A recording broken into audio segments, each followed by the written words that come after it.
بسم اللہ الرحمن الرحیم۔ السلام علیکم پیارا اسلام کے دوستو۔ 20 رمضان المبارک، یوم فتح مکہ۔ رسول خدا صلی اللہ علیہ وآلہ وسلم اس فکر میں تھے کہ مکہ یا خانہ توحید جو مشرکین کے گھیرے میں ہے اس کو آزاد کرا دیں، لیکن اس سے صلح حدیبیہ مانع تھی۔ مسلمان نہیں چاہتے تھے کہ اس معاہدے کو کچل کر مکہ فتح کریں، جس کی رعایت کے لیے انہوں نے اپنے کو پابند بنایا تھا۔ لیکن جب کسی امت کا وقت قریب آتا ہے اور مہلت کی مدت ختم ہو جاتی ہے تو الہی قانون کے مطابق ایسے حالات پیدا ہو جاتے ہیں کہ ایک قوم یا گروہ کا خاتمہ ہو جائے اور ان کے مد مقابل کے لیے کامیابی کا راستہ کھل جائے۔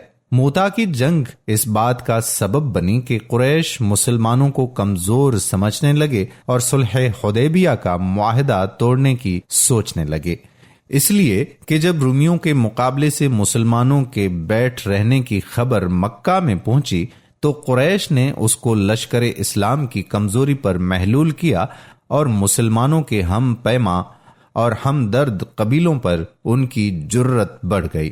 ویڈیو میں آگے بڑھنے سے پہلے آپ سے اتنی سی درخواست کہ دوستو، اگر آپ نے ابھی تک ہمارا چینل پیارا اسلام سبسکرائب نہیں کیا ہوا تو ہم آپ سے یہ ریکویسٹ کرتے ہیں کہ سب سے پہلے آپ ہمارے چینل پیارا اسلام کو ضرور سبسکرائب کر لیں اور ساتھ ہی لگے بیل کے بٹن پر بھی کلک کر لیں تاکہ فیوچر میں اپلوڈ ہونے والی ہماری معلوماتی اسلامک ویڈیوز آپ تک باقاعدگی کے ساتھ پہنچتی رہیں۔ دوستو، قرآن حکیم فرقان حمید میں اللہ تعالیٰ نے سورہ نصر میں ارشاد فرمایا کہ جب اللہ کی مدد اور فتح آئے اور لوگوں کو تم دیکھو کہ اللہ کے دین میں جوق در جوق داخل ہوتے ہیں تو اپنے رب کی ثنا کرتے ہوئے اس کی پاکی بیان کرو اور اس سے بخشش چاہو، بے شک وہی توبہ قبول کرنے والا ہے۔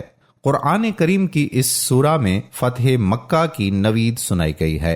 فتح مکہ 20 رمضان المبارک سن 8 ہجری میں ہوئی۔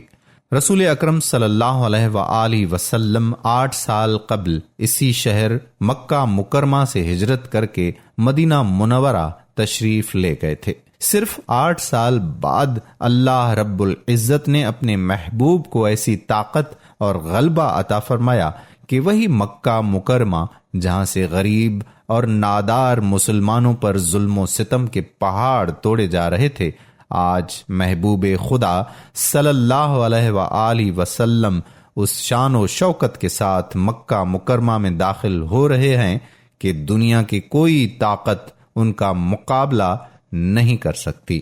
فتح مکہ کا وعدہ تو اللہ پاک نے اپنے محبوب صلی اللہ علیہ وآلہ وسلم سے کر لیا تھا۔ اس کا سبب مسلمانوں کے حمایت یافتہ قبیلے بنو خزاعہ پر قبیلہ بنو بکر کے حملے سے ہوا۔ جب سرکار دو عالم صلی اللہ علیہ وآلہ وسلم نے حدیبیہ میں صلح فرمائی اور عہد نامہ لکھا، اس سے دونوں فریق مطمئن ہو گئے، لیکن بنو بکر نے خلاف ورزی کرتے ہوئے رات میں بنو خزانہ پر حملہ کر دیا۔ بنو بکر کے ساتھ قریش بھی اس قتل و غارت گرمی میں ہم نوا ہو گئے۔ ان کے ذہن میں یہ رہا کہ سرکار دو عالم صلی اللہ علیہ وآلہ وسلم کو اس واقعے کی خبر نہ ہوگی، لیکن صبح ہونے پر انہیں احساس ہوا کہ ہم نے یہ کیا کیا، ہم نے تو اللہ کے رسول صلی اللہ علیہ وآلہ وسلم سے باقاعدہ معاہدہ کیا تھا اور خود ہی توڑ ڈالا، لیکن اب پچھتانے سے کیا فائدہ۔ جب ذرا جوش کم ہوا اور ہوش آیا تو بڑی شرمندگی ہوئی اور ابو سفیان جو کہ اس وقت مسلمان نہ تھے ان کو فوراً روانہ کیا۔ ابو سفیان بارگاہ رسالت معاب صلی اللہ علیہ وآلہ وسلم میں پہنچے اور مدعا بیان کیا، لیکن لسان نبوت سے جواب نہ ملا تو دوڑے سیدنا صدیق اکبر رضی اللہ تعالی عنہ کی خدمت میں۔ وہاں بھلا کیسے پذیرائی ہو سکتی تھی؟ جب دربار صدیقی سے محرومی ملی پھر دوڑے سیدنا عمر فاروق رضی اللہ تعالی عنہ کی خدمت میں، وہاں سے بھی جواب ملا پھر شیر خدا سیدنا علی المرتضی رضی اللہ تعالی عنہ کے کاشانہ مبارک پر حاضری دی اور حضرت علی رضی اللہ تعالی عنہ اور حضرت فاطمہ رضی اللہ تعالی عنہا سے درخواست کی کہ حضرت امام حسن رضی اللہ تعالی عنہ کے ذریعے ہمیں امان دلوائی جائے۔ سیدہ نے یہ کہہ کر منع کر دیا کہ وہ ابھی نابالغ ہے، اپنے والد کی موجودگی میں کچھ نہیں کر سکتے، لیکن جب جگہوں سے ایک ہی جواب تھا، مجبوراً ابو سفیان ناکام لوٹے۔ اس کے بعد دربار نبوت صلی اللہ علیہ وآلہ وسلم سے حکم ہوا کہ خاموشی سے مخفی طور پر مکہ مکرمہ کی تیاری شروع کر دیں، آس پاس کے قبائل کو بھی مطلع کر دیں، لیکن اس کا اعلان نہ ہو، کسی اور کو خبر نہ ہو۔ اس حکم مبارک کے ملتے ہی اللہ کے محبوب صلی اللہ علیہ وآلہ وسلم کے جان نثاروں کی یہ عظیم جماعت تیار ہو کر فتح مکہ کے ارادے سے نکل پڑی۔ محدثین کرام نے ان دین کے سپاہیوں شمع رسالت کے پروانوں کی تعداد تقریباً 10,000 بتلائی ہے۔ اس وقت دھرتی پر سب سے مقدس و مبارک افراد کا یہ عظیم الشان سمندر اللہ کے کلمے کے لیے، حق تعالیٰ کی رضامندی کے لیے دیوانہ وار سفر کر رہا تھا۔ ابھی یہ سفر جاری تھا کہ ایک جگہ لشکر اسلام کا پڑاؤ ہوا، خیمے نصب ہوئے اور آلاؤ روشن کرنے کا حکم ہوا۔ لشکر اسلام کے اس پڑاؤ سے قریش بے خبر تھے۔ حضرت عباس رضی اللہ تعالی عنہ حضور اکرم صلی اللہ علیہ وآلہ وسلم کی سواری پر چکر لگا کر پہرا دے رہے تھے کہ ابو سفیان نظر آئے۔ پرانی دوستی تھی، جا پکڑا اور فرمایا کہ اسلام لے آؤ، اور اپنے ہمراہ سواری پر بٹھا لیا اور مختلف لوگوں کے گروہوں کے قریب سے ہوتے ہوئے گزر رہے تھے کہ اتفاقاً حضرت سیدنا عمر فاروق رضی اللہ تعالی عنہ کی نظر پڑ گئی۔ نظر پڑنا تھی، دشمن توحید و رسالت ہاتھ آ گیا، لیکن حضرت عباس رضی اللہ تعالی عنہ نے دوست کو بچاتے ہوئے دربار نبوت میں لا کھڑا کیا۔ پیچھے حضرت عمر رضی اللہ تعالی عنہ ہاتھ میں تلوار لیے تیار تھے کہ زبان نبوت سے حکم ہو اور وہ ابو سفیان کی گردن اڑا دے، لیکن رحمت مجسم صلی اللہ علیہ وآلہ وسلم کا حکم ہوا، عباس رضی اللہ تعالی عنہ اسے اپنے خیمے میں لے جاؤ، صبح لانا۔ صبح ہوئی تو حضرت عباس رضی اللہ تعالی عنہ ابو سفیان کو لے کر دربار نبوت میں حاضر ہوئے۔ سرکار دو عالم صلی اللہ علیہ وآلہ وسلم نے تعلیمات اسلام پیش کی اور اس طرح سے اسلام کا دشمن ابو سفیان حق پرست مومن اور صحابی رسول صلی اللہ علیہ وآلہ وسلم کے اعزاز سے نوازا گیا اور قیامت تک آنے والے ہر مسلمان کے لیے واجب الاحترام اور تعظیم ہو گیا۔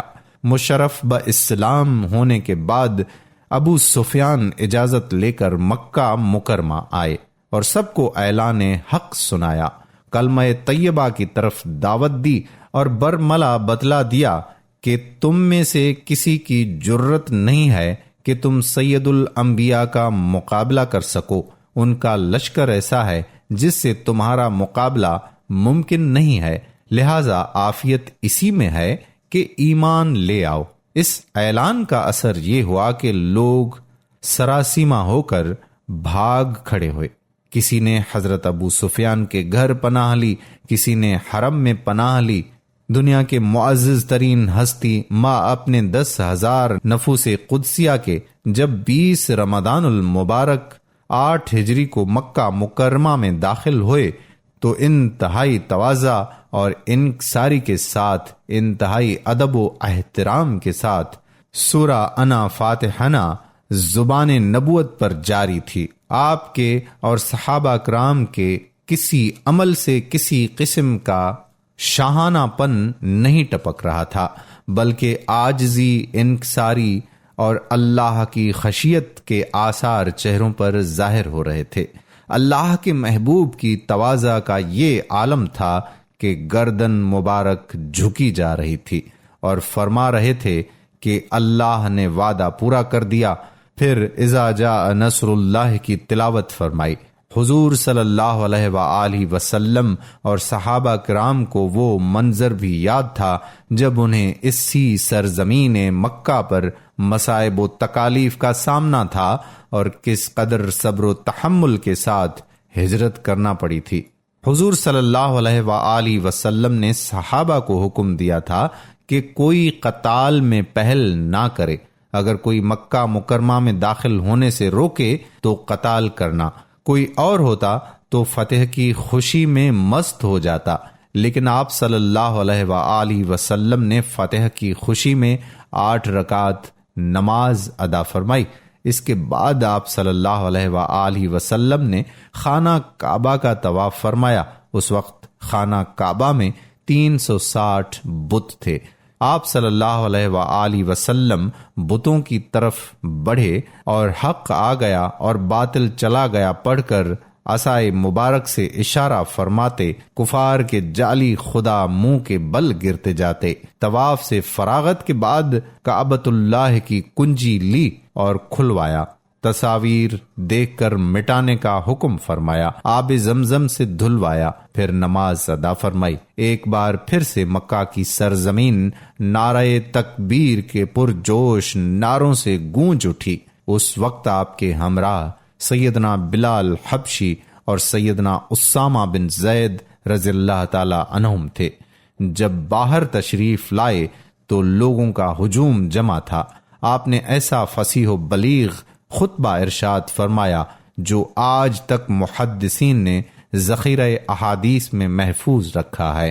آج وہ سب مجرم موجود تھے جنہوں نے حضور اکرم صلی اللہ علیہ وآلہ وسلم اور صحابہ کرام کے ساتھ ذلت آمیز برتاؤ کیے تھے، جن سے آج تک زمین و آسمان شرمندہ ہیں۔